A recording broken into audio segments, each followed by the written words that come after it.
Fauci's testimony before a House subcommittee marked his first public appearance on Capitol Hill since retiring in December 2022.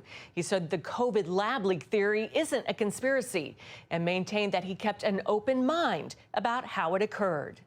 During the hearing, House Democrats praised Dr. Fauci for saving countless lives during the COVID-19 pandemic. I lost both of my parents during the pandemic, so I take this very personally. It's important to note that, in my opinion, is that you are an American hero and your team has done more to save lives than all 435 members of this body on both sides of the aisle. While recognizing aspects of his long service, some Republicans also criticized Dr. Fauci.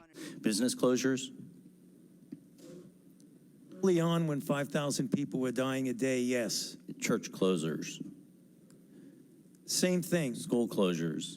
Again, stay-at-home orders.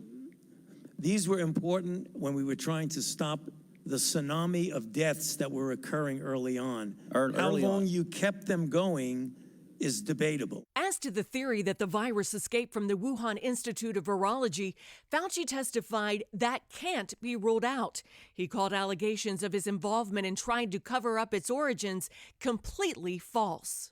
The accusation being circulated that I influenced these scientists to change their minds by bribing them with millions of dollars in grant money is absolutely false and simply preposterous. Fauci did admit the vaccine was not as effective as they first thought. The vaccine saved millions of lives, and I want to thank you for your support and engagement on that.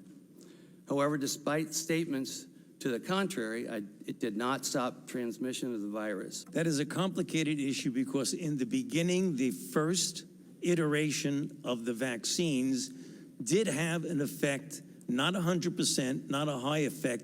They did prevent infection and subsequently, obviously, transmission. However, it's important to point out something that we did not know early on that became evident as the months went by, is that the durability of protection against infection and hence transmission was relatively limited. Yeah, definitely had a positive effect for many people, especially those that were vulnerable. But we knew from the trials that people that got vaccinated still were subject to getting COVID. So was the COVID vaccine 100% effective? I don't believe any vaccine is 100% effective.